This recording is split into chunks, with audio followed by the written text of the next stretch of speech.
we are talking to Mr. Garth Ennis. Hi. Thank you, sir, for coming up here. Yeah. Pleasure.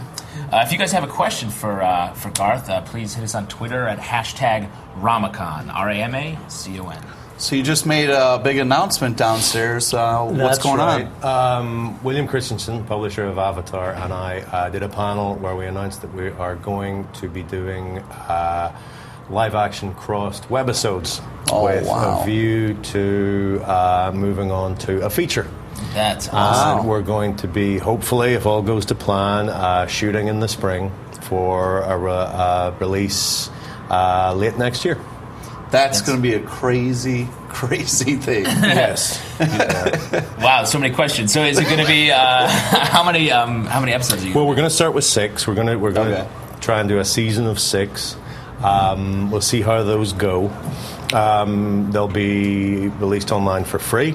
Yeah. Oh, nice. I'm sure there'll be a DVD release too with all sorts of additional whistles and bells, but that's where we're starting, and the idea then is to build towards a feature. That's awesome. That you'll try to sell or try to produce on your own?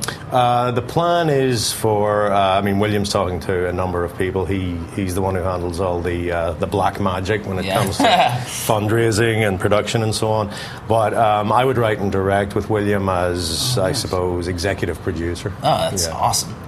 What's the source material for the web series? Well, what we would probably do is perhaps use a couple of things you've seen before and a couple of new things and weave them into a narrative. You're going to be talking about 5-6 minute episodes, so that will be room for some nice little vignette stories, what I like to think of as bursts of violence. Right.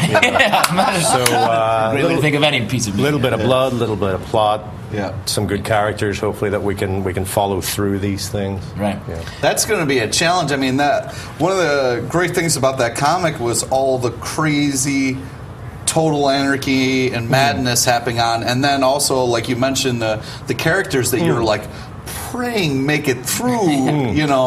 I mean, that's going to be a lot to do. Yeah, well, I wanted it to have I wanted it to be genuinely horrifying. I didn't want it, I said this on the panel earlier, I never wanted Cross to be something that could be watered down, lightened up. I didn't want it to feature a monster that the readership could make friends with in the way that vampires, werewolves, zombies have become kind of softened and familiar. And I mean, vampires in particular, they're now pale people that young girls fall in love with.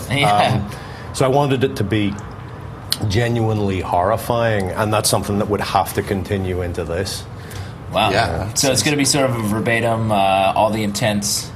Yes, it would be R-rated. I'm imagining several of them are. They may have to knock it up. They may have to invent. Yeah, all the way to Z or something like that. Something above triple Z. Yeah, that's going to be... Double Z 19. That's going to be intense. I'm sure that's going to make a big shockwave as soon as that hits the net. So I'm really looking forward to that. That is awesome. And let's talk about the book. Right. You have a little universe sort of blossoming here. Yeah, another thing I said on the panel was it's really William that turned Crossed into what it was. I wanted to do 10 issues and out. Yeah. He came to me afterwards and he said, look, I think we've got something here. I think we have, a world, a recognizable monster. We have something we can do a lot more with. And he said, I've got a lot of writers I'd like to let loose on this. So I thought about it and I said, what you're saying makes sense. It's done well. Shame not to take it further. And I simply said, so long as no one goes anywhere near my characters, so long as, the people who died in the first series don't miraculously come back, so long as the survivors are never seen again and we just leave them to the, hopefully... Because you put them in such a great place at the ending of your run. Right, and I didn't want anything to dilute that. I don't like it when characters go through a story, endure all kinds of horrors, and are then killed sometime during the credits sequence just for a cheap knife between the eyes effect for the audience. So I said, don't bring them back. We established the rules of the Crossed and how they work, of the world itself, and then we just let people have at it. And I've been very, very pleased, actually, with...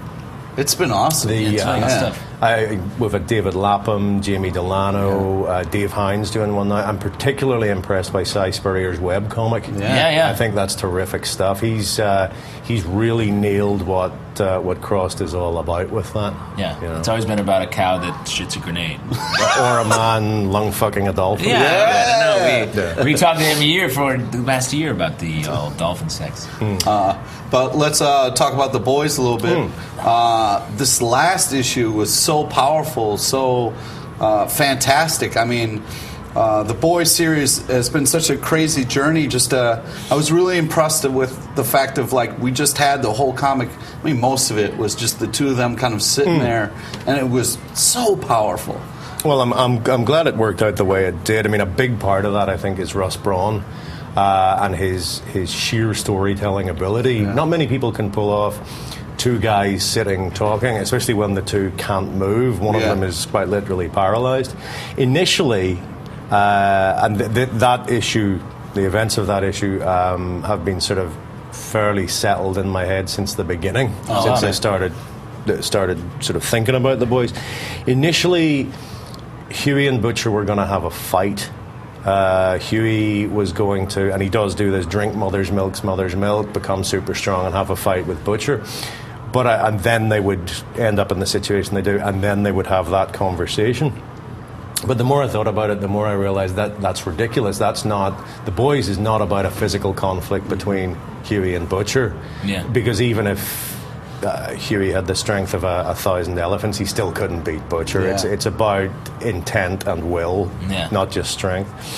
So I realized, no, take all that out, just get them into the position where they have to talk, and of course remember that Huey always succeeds, if he succeeds at all, by accident, which is why you have that slapstick moment when he goes out the window. You know, it had to stay true to what The Boys is about. Right. Yeah. Is that usually how you kind of do your projects, where you think of the end first and then go from there? Or? Sometimes that was very specific to The Boys, the way that one worked out. Another scene that I thought of very early on was the one where you see Butcher get his hands on Jack from Jupiter, pin him to the wall with his hand around his throat so he can't say his magic word, and just go to work on him. Yeah. That came to me very early on because I thought that's a wonderfully defining moment. Right, and so you just sort of right toward it and find that organic way in. Now, it was, like Pete was saying, it's such a dynamic issue, even though it is just two people talking. How much of that is in your script, and how much is it like, hey man, make it awesome? With Russ, you don't really have to say make it awesome, because he just he can't not. He's just chipped that way. He's great with characters, great with storytelling. He moves the camera very well. He really reminds me of the work I did with Steve Dillon. Right. Where I always had 100% confidence in Steve's ability to shoot Jesse and Tulip and Cassidy, so that even the conversational scenes would work, would keep you engrossed. Russ has that too. Cool. Yeah. Oh man. Sorry, you said Dylan, and then I was having flashbacks of all the amazing stuff that you did together. So I went away for a little bit, but now I'm back. So well, some of that is a Punisher. The rights went back to Marvel for a Punisher movie, TV or movie. Any talk, any chance of that going on some of your stories? I don't know anything about that, to be honest with you. I mean, both, I've been told before seeing them, in the cases of both Punisher films that have been made in recent years, that they use material from my comics, and when I see them I think they kind of do. You know, there's a bit there, a character's name there. I can think of one scene in the first film, but really I don't think they're based on my stuff at all.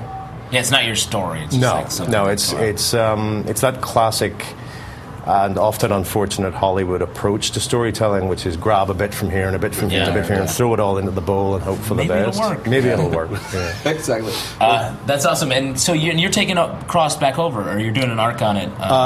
The ongoing bi-weekly Badlands, I'm going to pop back to every year or so and do a few issues. And I'm doing one starting in issue 25, and that's called The Fatal Englishman.